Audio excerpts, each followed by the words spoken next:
எதிர்க்கட்சி தலைவர் உதயநிதிக்கு ஆப்பு வச்சிடலான்னு ஆசைப்பட்டு நீதிமன்றம் போன தாவேக அரசுக்கும் முதலமைச்சர் விஜய்க்கும் அதே ஆப்பை எடுத்து திருப்பி சொருகியிருக்காங்க. அப்படி என்ன ஆப்ப உயர்நீதிமன்றம் தாவேக அரசுக்கும் முதலமைச்சர் விஜய்க்கும் சொருகியிருக்காங்க? இந்த தாவேக அரசுக்கு உண்மையாவே பெண்கள் மீது அக்கறை இருக்கான்னு பார்த்தா துளி கூட கிடையாது. அப்ப உதயநிதியை கைது பண்ணதுக்கான காரணம் முழுக்க முழுக்க அரசியல் காழ்ப்புணர்ச்சி தான். அப்படி என்ன அப்ப உயர்நீதிமன்றம் தாவேக அரசுக்கு சொருகியிருக்காங்க.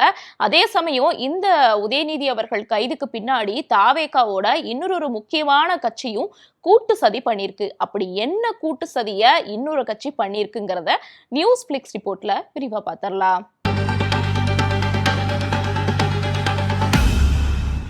உங்கள் சத்யாவில் இப்பொழுது ஆடி அதிரடி தள்ளுபடி. ஆச்சி மசாலா எந்த சமையலும் ருசி தேடும் ரகசியம் 20 ரூபாய். டயா பூஸ்டர் சுகரை கண்ட்ரோல் பண்ணும், உங்க ஆரோக்கியத்தை மீட்டு தரும். சர்க்கரையை கட்டுப்படுத்துறதுக்கான எளிமையான வழிமுறை, இயற்கையான வழிமுறை. அனைத்து மருந்து கடைகளிலும் கிடைக்கும். விஜய் தலைமையிலான தாவேக அரசு சட்டமன்றத்துல பட்ஜெட் கூட்டத்தொடர் கூட்ட போறாங்க. இதுல பட்ஜெட்டை தாக்கல் பண்ண போறாங்க. இதுக்கு முன்னாடி இப்ப எதிர்க்கட்சி தலைவர் உதயநிதியை தடாலடியா இந்த தாவேக அரசு கைது பண்ணிருக்கு.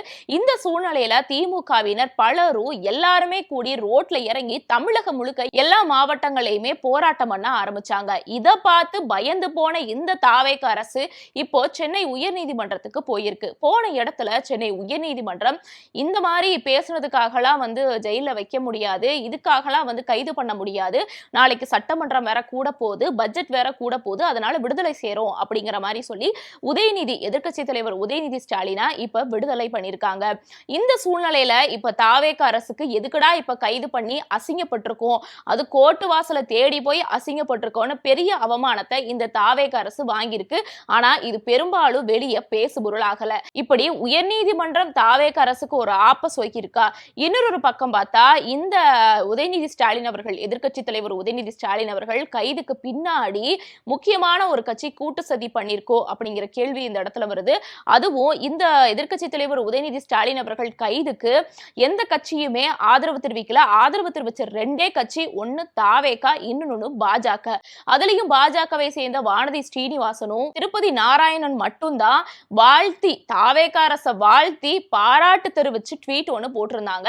இந்த இடத்துலதான் நம்மளுக்கு ஒரு விஷயமே தெரிய வருது. அப்போ வழக்கம் போல திமுகவினர் சொல்ற மாதிரி பாஜகவும் தாவேகாவும் ஒண்ணு அப்படிங்கிற மாதிரி பாஜகவும் தாவேகாவும் ஸ்கெட்ச் போட்டு சதி பண்ணி தான் எதிர்க்கட்சி தலைவர் உதயநிதியை கைது பண்ணாங்களோ அப்படிங்கிற கேள்வி இந்த இடத்துல வருது. இது ஒரு பக்கம் இருக்க, இன்னொரு பக்கம் தாவேகா அரசு பட்ஜெட்டை தாக்கல் பண்ண போறாங்க. அந்த பட்ஜெட்ல அப்படி என்ன பண்ணி வச்சிருக்காங்கிறத ஆல்ரெடி திமுகவினர் பலரும் கேள்வி எழுப்பி வந்துட்டு இருந்தாங்க. இந்த சூழ்நிலையில சட்டமன்றத்துல சம்பவம் செய்யறதுனா அது உதயநிதி ஸ்டாலின் அவர்களால மட்டும்தான் முடியும். சோ அந்த சூழ்நிலையில பட்ஜெட் வேற தாக்கல் பண்ண போறாங்க. அந்த இடத்துல கிடுக்குப்பிடி கேள்வியை கேட்டு தன்னை திணறி அடைச்சிருவாங்களோ அப்படிங்கிற ஒரு பயத்தினால காரணமான மட்டுமே இந்த தாவேக அரசு இப்போ எதிர்க்கட்சி தலைவர் உதயநிதியை கைது பண்ணிருக்காங்க. சரி, இதெல்லாம் கடந்து உதயநிதி ஸ்டாலின் அவர்கள் பேசினது சரியா அப்படின்னு பார்த்தா அரசியல் மாண்புப்படி ஒரு எதிர்க்கட்சி தலைவர் அப்படி பேசியிருக்க கூடாதுதான். ஆனா அதே சமயம் இதை குற்றச்சாட்டா வச்சாங்களே இந்த தாவேக அரசு, அவங்க ரொம்ப தூயவர்களான்னு பார்த்தா அவ்வளவு தூயமானவர்களும் கிடையாது, அவ்வளவு ஒழுக்கமானவர்களும் கிடையாது. அப்படி அந்த தாவேக அரசுக்கு உண்மையாவே பெண்கள் மேல அக்கறை இருக்குன்னு பார்த்தா துளி கூட பெண்கள் மேல இந்த தாவேக அரசுக்கு அக்கறை கிடையாது. குறிப்பா முதலமைச்சர் விஜய்க்கு துளி கூட அக்கறை கிடையாது. அதுலயும் இந்த சமீபமா வந்த பாலியல் குற்றச்சாட்டுகள் சம்பவங்கள்ல இந்த தாவேக நிர்வாகிகள் தான் தொடர்ச்சியா சிக்கியிருக்காங்க. ஒன்னா ரெண்டா எக்கச்சக்கமான விஷயங்கள்ல கேஸ்ல சிக்கியிருக்காங்க. அதுல ஒரு சிலதை மட்டும் நம்ம தேடி எடுத்து படிச்சு பார்த்தாலே நம்மளுக்கு தலையே சுத்திருது. ஏற்கனவே பாஜகவை ஒரு பாலியல் கட்சி தான் எதிர்கட்சிகள் எல்லாரும் குற்றச்சாட்டு வைப்பாங்க. இப்போ அந்த இடத்தை பீட் பண்ற இடத்துல தாவேக அரசும் இந்த தாவேக கட்சியும் வந்துருச்சோ அப்படி கேள்வி எழுது. அப்படி என்னென்ன பெண்கள் சம்பந்தப்பட்ட கேஸ்ல இந்த தாவேக அரசு சமீபமா மாறி இருக்குங்கிற சில லிஸ்ட மட்டும் பார்த்தாலே நம்மளுக்கு இவங்களோட தண்டவாளம் என்னங்கிறது தெரிய வந்துரும். அதுல முதல்ல இப்ப மிகப்பெரிய பேசுபொருளாயிருக்கு சமீபமா வந்திருக்கக்கூடிய செய்தி என்ன அப்படின்னு பார்த்தா, குளித்தலையில கிருஷ்ணாபுரம் பகுதியை சேர்ந்த டிவிகே ஒன்றிய செயலாளர் ஒரு பெண் கிட்ட பாலியல் தொந்தரவு பண்ணியிருக்கிறாரு. அடுத்து சென்னையில் இருக்கக்கூடிய ராணிப்பேட்டையோட மாவட்ட செயலாளர் ஒரு பெண் கிட்ட பேசி பழகி ஆபாச ஆபாசமா புகைப்படம் எடுத்து வச்சு மிரட்டியிருக்காரு.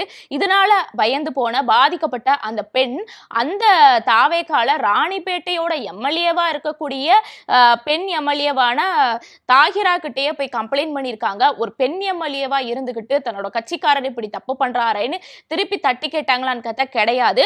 அந்த தாவேகா எம்எல்ஏ தாகிராவும் இப்போ வரைக்கும் பதில் சொல்லல அப்படிங்கிற மாதிரிதான் பாதிக்கப்பட்ட பெண் சொல்லியிருக்காங்க. அதுலயும் அவங்க இன்னும் ஒரு படி மேல போய் விஜய் கோனுனா பெண்கள் பேசுவாரு, விஜய் கோனுனா முதலமைச்சர் நிப்பாருன்னு சொன்னாரு, அப்ப என்னோட வழக்குல கண்டிப்பா நிக்கணும், எனக்கு நீதி வாங்கி தரணும்னு சொல்லி அந்த பாதிக்கப்பட்ட பெண் ராணிப்பேட்டையில வெளிப்படையாவே பேசியிருக்காங்க. இது இரண்டாவதா. மூன்றாவது, சூலூர்ல எம்எல்ஏவுக்கு மாலை அணிவிக்க போன கனியூரை சேர்ந்த தாவேகா நிர்வாகியோட ட்ரெஸ் கிழிச்சு அசிங்கப்படுத்தியிருக்காங்க. ஒரு பெண் நிர்வாகி இதனால மன உளைச்சலுக்கு உள்ளாகி ஹாஸ்பிட்டலுக்கு கூட போயிட்டு வந்தாங்க. இதுவும் சமீபமா வந்த செய்தி தான். இதுவும் பெரிய பேசுபொருளாச்சு. ஆனா தாவேகா தரப்புல இருந்து ஒரு கண்டனம் கூட தெரிவிக்கல. அடுத்து சேலம்ல டிவிகே நிர்வாகி மணிகண்டன் அப்படிங்கிற நபரு 50க்கும் மேற்பட்ட பெண்களை பாலியல் வன்கொடுமைக்கு உள்ளாக்கி ஆபாசமா வீடியோ எடுத்து வச்சு மிரட்டி இப்ப ஜெயிலுக்கு போயிருக்கிறாரு.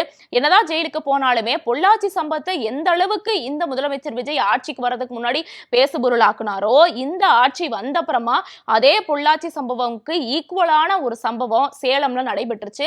50 பெண்கள் பாதிக்கப்பட்டிருக்காங்க. அப்போ இந்த இடத்துல தாவேகா தரப்புல இருந்து கண்டிப்பா ஒரு எதிர்ப்பு குரல் வந்திருக்கணும். எதிர்ப்பு குரல்லாம் வரல, வெறும் கைது மட்டும் தான் பண்ணியிருக்காங்க. அப்ப இப்படி 50 பெண்களை பாதிக்கக்கூடிய வகையில ஒரு தாவேகா நிர்வாகி அந்த கட்சியில இருந்திருக்காரு. அடுத்து வேலை வாங்கி தரதா சொல்லி 2 நபர்கள் ஒரு பெண்ணை, தாவேகால இருக்கக்கூடிய ஒரு பெண்ணை ஜூஸ்ல மயக்க மருந்து கலந்து கொடுத்துட்டு போய் பாலியல் வன்கொடுமை பண்ணியிருந்தாங்க.